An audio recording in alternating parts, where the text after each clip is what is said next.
السلام علیکم ورحمۃ اللہ جمیعاً وبرکاتہ۔ اعوذ باللہ من الشیطان الرجیم، بسم اللہ الرحمن الرحیم۔ لو انزلنا هذا القرآن على جبل لرأيته خاشعا متصدعا من خشیۃ اللہ وتلك الامثال نضربها للناس لعلكم يتفکرون۔ اگر ہم یہ قرآن کسی پہاڑ پر نازل فرما دیتے تو تم دیکھتے کہ وہ اللہ کی خشیت سے جھک جاتا اور پھٹ کر پاش پاش ہو جاتا۔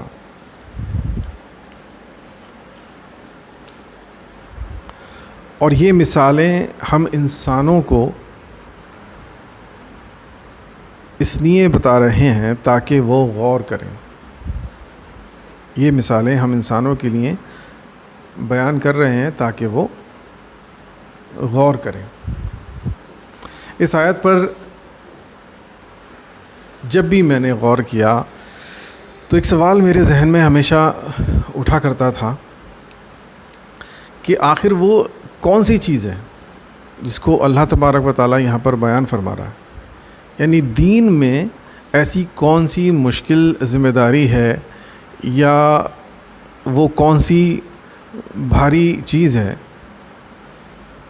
وہ کون سا ناقابل تصور ذمہ داری کا بوجھ ہے جس کے ڈر سے پہاڑ خشیت کی وجہ سے جھک جاتا اور لرزہ برندام ہو جاتا۔ جس دین کو ہم اور آپ جانتے ہیں اور جتنا دین ہمیں بچپن سے سکھایا گیا ہے، یعنی نماز، روزہ، زکوٰۃ، حج، 5 ٹائم کی نماز پڑھنی ہے اور 1 مہینے کے روزے رکھنے ہیں، اور اگر صاحب نصاب ہیں تو زکوٰۃ ادا کرنی ہے، اور اگر اس قابل ہیں کہ حج کر سکیں تو حج کرنا ہے ونس ان لائف۔ تو اس پورے دین کے خاکے میں اگر یہی کل دین تصور کیا جائے تو اس میں ایسی کون سی چیز ہے، کون سی شے ہے، کون سی بھاری ذمہ داری ہے جس کے ڈر سے پہاڑ لرزہ برندام ہو جائے، پاش پاش ہو جائے۔ یہ سوال ہمیشہ میں اپنے آپ سے پوچھا کرتا تھا۔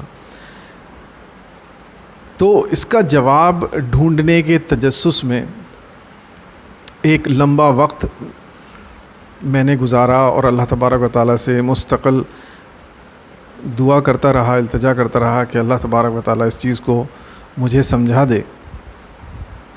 پھر ایک دن اچانک ایک حدیث مبارکہ پر میری نظر پڑی، میرے سامنے سے گزری، اور یہ بھی اللہ کی عطا ہے جس کو جب وہ راہ ہدایت دکھانا چاہے۔ اس حدیث کو پڑھ کر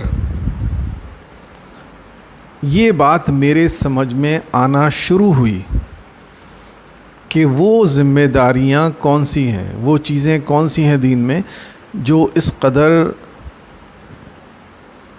بھاری ہیں کہ وہ ایک پہاڑ کو لرزہ برندام کر دیں اور اس کو پاش پاش کر دیں۔ یہ حدیث شروعات تھی اس سفر کی جس سفر نے مجھے میرے اس جواب تک پہنچا دیا، الحمدللہ رب العالمین، کہ دین کو اس زاویے سے، اس اینک سے دیکھ سکیں جو اس کی اصل ہے اور جو ایک پہاڑ کو بھی لرزہ برندام کر سکتی ہے۔ تو اس ایک چھوٹی سی جھلک اس حدیث میں ہمیں محسوس ہوتی ہے۔ وہ حدیث میں آپ کے ساتھ شیئر کرنا چاہوں گا۔ اعوذ باللہ من الشیطان الرجیم، بسم اللہ الرحمن الرحیم۔ حضرت علی رضی اللہ تعالیٰ عنہ سے روایت ہے کہ رسول اکرم صلی اللہ علیہ وسلم نے فرمایا، شب معراج خدا تعالیٰ نے فرمایا، اے احمد، اگر کوئی بندہ اہل آسمان و زمین کی نمازوں کے برابر نمازیں پڑھے، ان کے روزوں کے برابر روزے رکھے،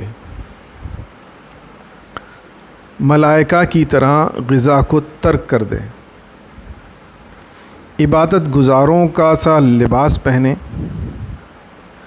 تب بھی میں اس کے دل کے اندر دیکھتا ہوں کہ محبت دنیا کا کوئی ذرہ یا شہرت کا شوق یا اقتدار کی خواہش یا ریاکاری یا زینت دنیا کی طلب تو نہیں ہے،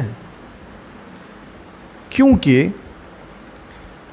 یہ چیزیں ہوں تو وہ میرے ساتھ نہیں رہ سکتا، اور میں اپنی محبت اس کے دل سے نکال باہر کرتا ہوں، اس کے دل کو تاریک کر دیتا ہوں تاکہ مجھے بھول جائے، اور اپنی محبت کی مٹھاس اسے چکھنے نہیں دیتا۔